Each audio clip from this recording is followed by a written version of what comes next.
So hi there, my name is Brent Smith and I'm the Common Constitutionalist, and welcome back to the Common Constitutionalist Weekend Video Podcast. So today we're going to be talking about two topics.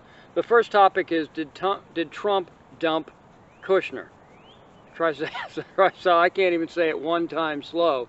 Try saying that 3 times fast. Did Trump dump Kushner? I guess it's not that difficult. And the second topic is a Showtime movie that shows a leftist bent. What a shocker. It's like a Showtime, I think it's a Showtime original, but I saw it on Hulu. I'll get into that later. So that's what I'm going to be discussing today.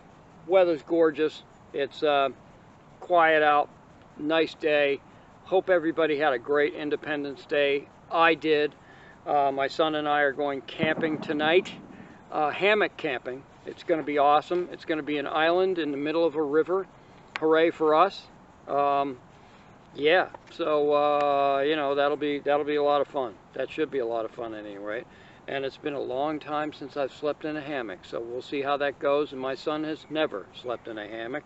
We've been camping, but we've never slept in a hammock. So we'll see. Maybe I'll do a full report. I don't think that I'm going to bring my video camera along just because we have to traverse a river to get there. I don't think I'm going to do that. At any rate, so I'll discuss these two topics after the break.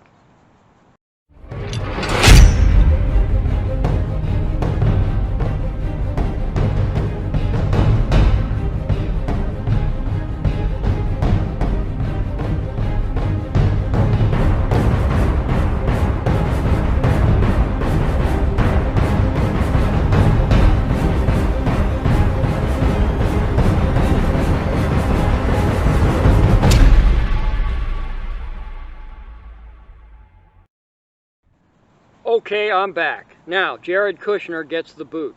Did he really? Praise the Lord if he did. Finally, both him and his wife have to go. I mean, they just have to go. Jared Kushner and Ivanka Trump have to go. They never should have been White House advisors. They should have just been the daughter and the son-in-law. That was it. And I don't know how Trump got talked into having Jared Kushner, the brainchild, become an advisor. And I'll get into that in a little bit. Obviously, they're part of the family, but beyond that, he never should have gotten anywhere close to the Oval Office.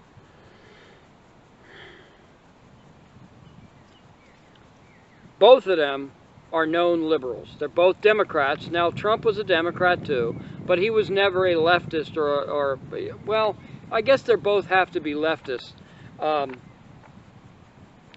Ivanka was always known to be a liberal and always ran in the leftist crowd, or ran in the liberal crowd. And Kushner evidently is too. I was going to say apparently, but evidently Kushner is a leftist too. And both of them, over the years, over the past 3 years or 3.5 years, have given some really pathetic advice to President Trump. And for some reason, I guess for a sense of family, loyalty or something like that, Trump has gone with the advice of the great, ingenious Jared Kushner. He never should have in the first place. It just, at every turn, they've undermined his original policy positions on the campaign trail back in 2016. Okay, and just by listening to these people. The Paris climate deal, Ivanka, Jared, are you kidding me? That they were for the Paris climate deal. That was a red flag right off of the bat from the get-go. I think I wrote in March of 2017, just as Trump in his first quarter of office, first few months of office, I wrote what a disaster the both of them were going to be. Ivanka particularly, because we didn't know enough about Jared quite yet, but Ivanka was going to be an absolute disaster as a political advisor beyond that. The stupid DACA deal. Are you kidding me? Compromising on DACA? Come on, man. That's not Trump. It is not Trump. This has got Ivanka and Jared Kushner written all over him. Same with the Paris climate thing. Yes, he didn't take their advice, thank heavens, but you knew where they stood, and just by where they stood on the Paris climate deal was good enough for me. I didn't need to know one more thing about them, that they were leftists if they bought into this Paris climate deal, because they're not stupid people, okay? So they must be liberals and leftists. And now this criminal justice reform thing. Honestly, I mean, that's just ridiculous. It's completely against what Trump believes in. Let all the criminals out early. Don't punish the criminals, and cave to the mob and punish the cops. That's what, no way. And I think that's Jared's, like I said, that's got Jared's footprints, or handprints, fingerprints all over it. And this crap has got to stop. Just look at these two. They have been classic New York liberals for as long as we know, apparently. They've held fundraisers in the past for Cory Booker, and they've given a substantial amount of money for Kamala Harris's re-election campaigns, and not for, obviously, president, but for senator. And they've also given to Kirsten Gillibrand of New York, the junior senator in New York, who's also a leftist hack and a puppet to Chuck Schumer. And somehow, I don't know how, but Trump thought he would get good, sound, and conservative advice from these two because they're intelligent. No, it's because they were family, and that's the only thing. And Trump prides himself on family loyalty. There is no doubt about that. Country, family, okay? God, country, family. There you go. But as I said from day one, I wondered about what the heck Trump was doing listening to these two people, particularly Ivanka, before we learned more about Jared Kushner. But finally, the president, from what we understand, from what we hear, I'm not going to say evidently, but apparently has had his fill of Jared Kushner. And we don't know about Ivanka, but I think they go in a set, so to speak. You lose one, you lose both. You get one, you get both, type of thing. Kind of like Bill and Hillary Clinton, that type of deal. This is from Red State. Report: Trump regrets taking Jared Kushner's advice. Done with his woke expletive. That's that was the title. That's the entitled piece in Red State. And done with his woke begins with an S, and then there's an H, and then there's an asterisk, and then there's a T. That's what he's done with the woke S. Okay. Quote, this is from Red State. A new report is out claiming that Donald Trump has recognized his current track isn't one to victory, really, and that he's changing his course. Specifically, he's taking aim at son-in-law Jared Kushner for giving him bad advice and pushing policies that haven't helped the president's re-election chances. It hasn't helped the president do anything to be soft on whatever the heck he's being soft on. That never helps anyone for anything except for the left, obviously. Again, from Red State. This is coming from Axios of all things, and all caveats when dealing with the anonymous reports apply, but Jonathan Swan, has been pretty solid when it comes to sourcing within the White House. And Jonathan Swan tweeted, President Trump has told people in recent days that he regrets following some of his son-in-law's and senior advisor Jared Kushner's political advice, including supporting criminal justice reform. That was a big no-no.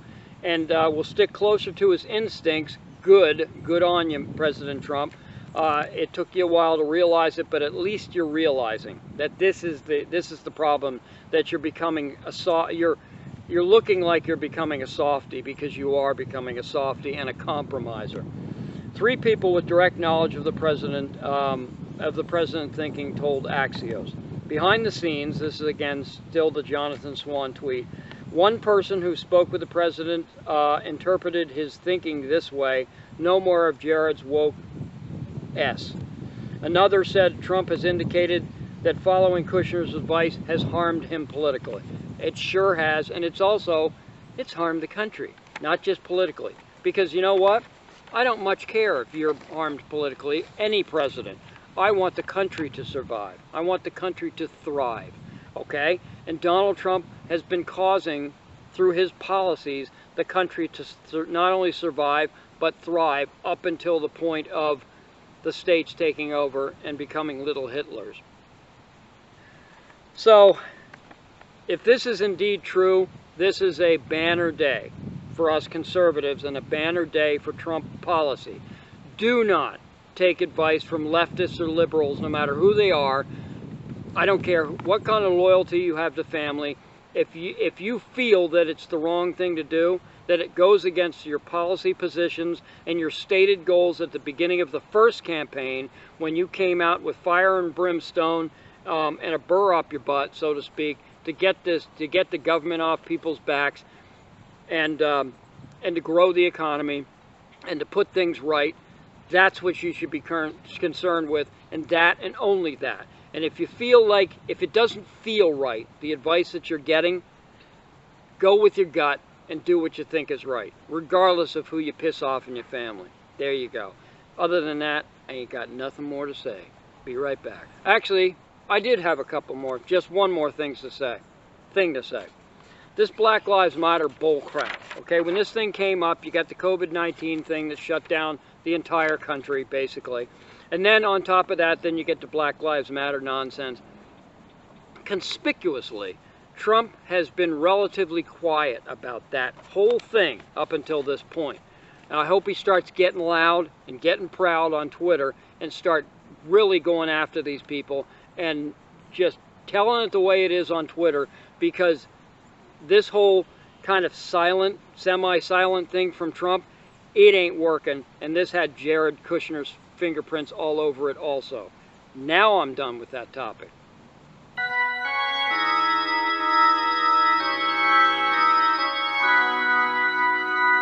You're watching the Common Constitutionalist Weekend Video Podcast.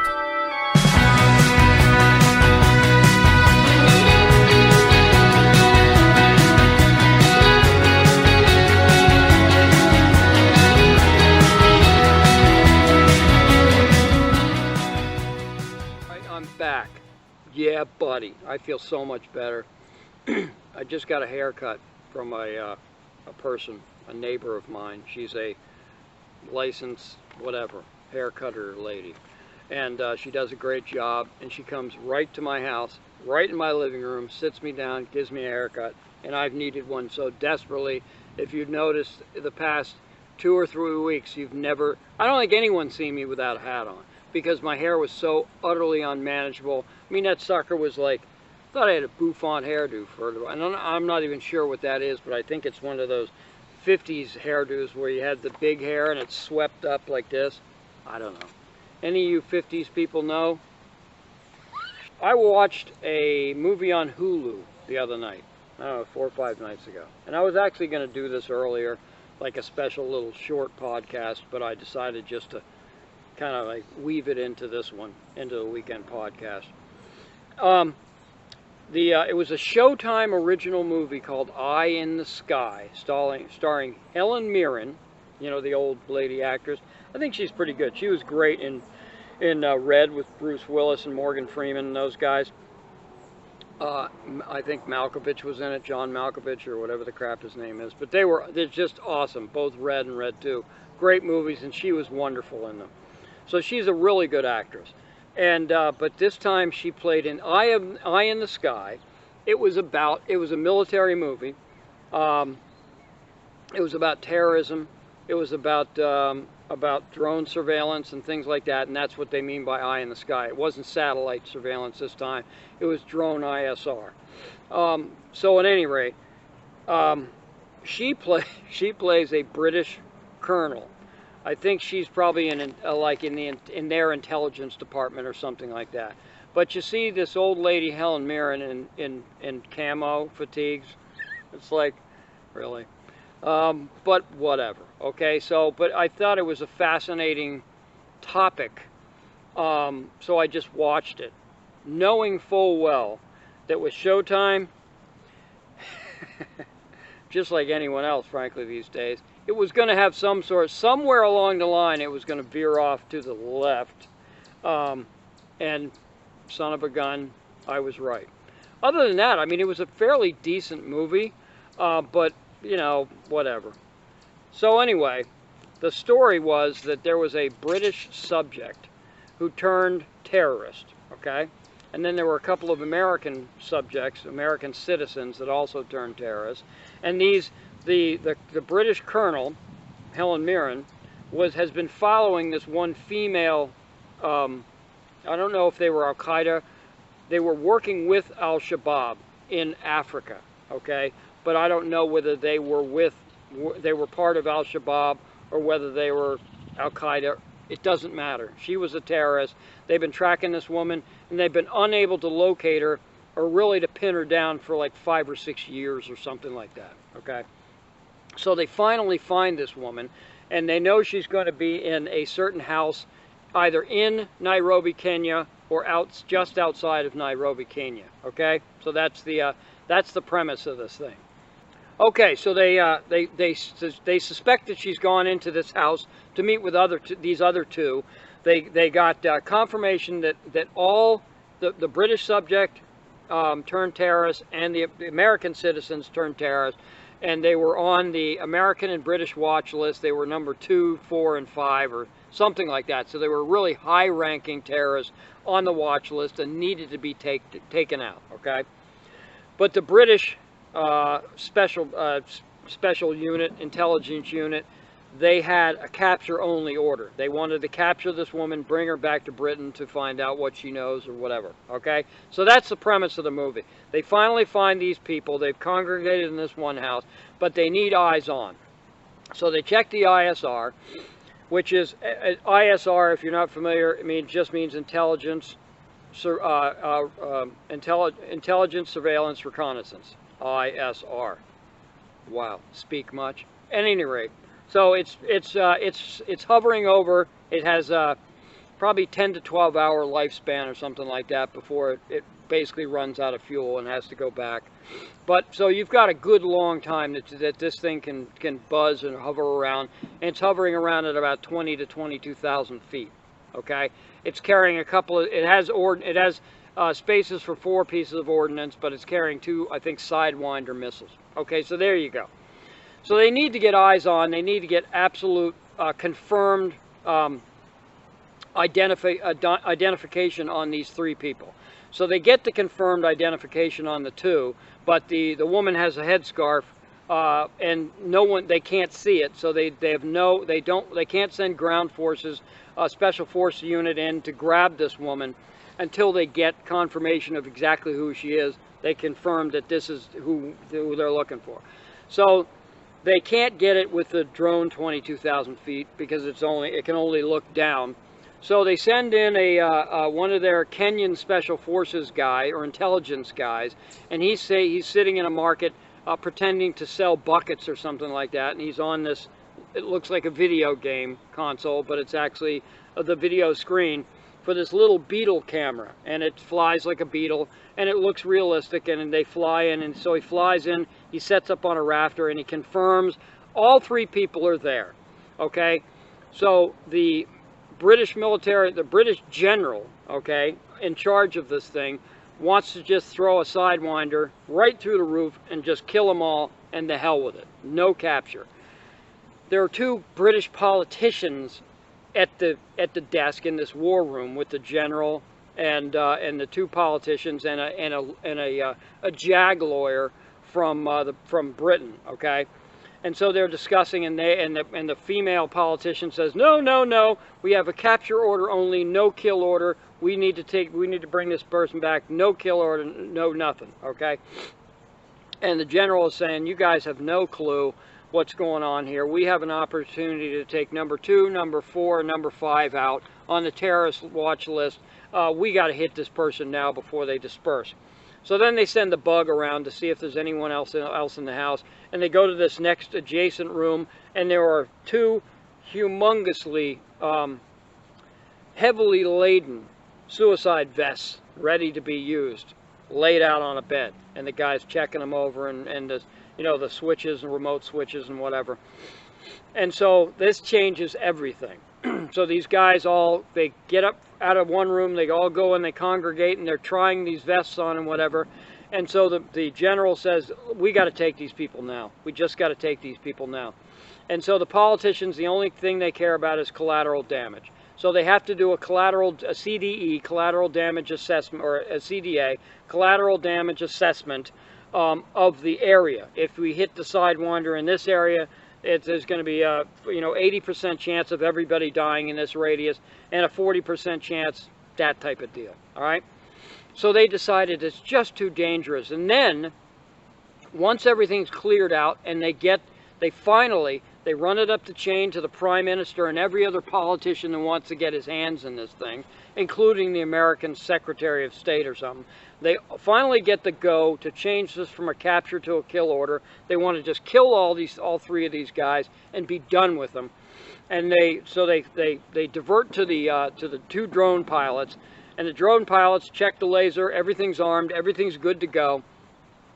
And they're about to fire when they see a little girl sitting out in front of the building, in front of a wall, and they zoom in and they say, "Oh no, we can't. We're not going to kill a little girl." You have the opportunity to take out 3 high-ranking terrorists. What do you think they're going to do with those suicide vests? And this is what the British general said. What do you think they're going to do? They're going to put on these vests, and they're going to kill 80 or 100 or 200 people, and a lot of those could be children. So we have an opportunity to take these out. Yes, we may kill that one child, and the politicians automatically cover their asses, say, "Oh no, we can't do that. We must save the child." So they go in and they try and buy all her bread that she's doing, but somehow that gets all screwed up, and the guy that's buying the bread gets chased away via gunfire. So she's still sitting there, and they finally. The order is overridden that this guy has to fire. So he pulls the trigger on the Sidewinder. Off it goes. It's like a 50-second flight time from 22,000 feet down or something like that.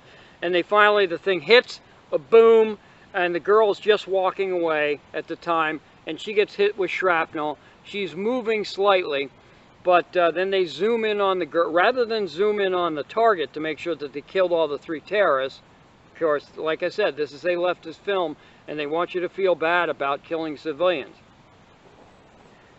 I'll get to that in a second. So they zoom in on the little girl, and she's just moving her fingers. "Oh, she's alive, she's alive."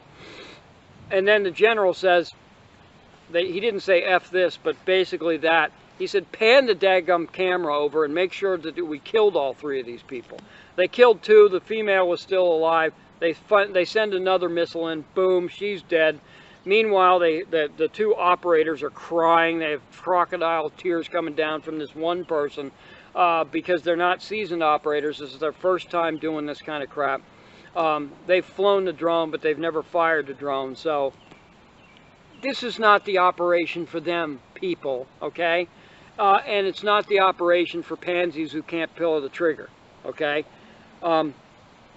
So anyway, the final scene is that everybody's congratulating themselves in the military complex, the industrial military complex, because they're so evil. And Helen Mirren's the bad guy because she insisted on doing this and trying to change the CDA, the collateral damage assessment, to make it less likely, so so the politicians would feel warm and fuzzy. So she's the bad guy. The 2 drone operators, they're the good guys, evidently. Of course they are, because they fought it to the end. Power to the people. And then at the very end, they pan away from the military people, and then they're wheeling this girl on a gurney into the hospital, and the doctor takes a pulse, and they give her some air and whatever, and he finally just declares her dead, and that's basically the end of the movie. Anyone who's ever been in an armed conflict, it doesn't have to be a full-on war. It could be a single firefight. It could be any armed conflict. If there are civilians nearby, you try your best not to kill them, but there will be collateral damage. In a war, there will be. There has to be collateral damage unless you're fighting it all out in a bunch of cornfields where there's just nobody around. Okay? There you go. Then there's not going to be any collateral damage because there's not going to be anybody around to damage. But other than that, in modern day warfare, there's going to be collateral damage. That's just the way it is. And if you don't have the stomach for that, of which we don't, for the most part. Unfortunately, once our political class gets involved, you mark, I've said it before, hundreds of other people have said it before, we'll never win another war. Okay, we could get it to a stalemate or something like that, but we'll never win another war. We'll win every damn battle, because that's what our American fighting men and women do. We go in there, we kick ass, because we're better, we're stronger, we're faster, we're more well-equipped, and we got more willpower, and we're tougher than the rest of you sons of guns out there trying to kill us. That's just who we are, all right? But beyond that, once it gets beyond the military and the ROE, rules of engagement, where you get so hamstrung that you can't do your job, this is what they mean. This movie, either by accident or on purpose, was a perfect likeness of limiting ROE. That because of one person, I feel bad for the kid if this was real life. Of course you feel awful for the civilian getting killed. But I'm sorry. I mean, that's why the terrorists pick these places, because they know that the Western Europeans and the Americans don't have the spine to take them out in a populated area. That's why they do what they do. That's why they hold meetings in mosques. That's why they have human shields around them, because they know we're not going to do what's necessary to win the fight. Now, we'll win, like I said, we win every battle. It's like in Vietnam. We lost the war, but we won every single battle that the Americans were involved in Vietnam, including the Tet Offensive. We won every single freaking battle in Vietnam, yet we still lost the war. You probably couldn't do that if you tried to do that. But that's just America these days. We don't have the spine for this kind of stuff, the political will for this kind of crap. And this movie logged it in, baby. So that's all I've got. My name is Brent Smith. I am the Common Constitutionalist. Like, subscribe, notification. You do all that great stuff. Share these videos if you like them. Hell, if you hate them and you think I'm a dick, share them anyway, so more people can get pissed off at me. There you go. Leave comments, hateful comments. Keep them clean, but you can hate me. I don't mind. I won't hate the haters. Whatever. That's all I got. See you next week, God willing, and the creek don't rise, or we don't get eaten by a bear tomorrow when we're camping. Of course, we'll be on an island, so it's probably not likely. See ya.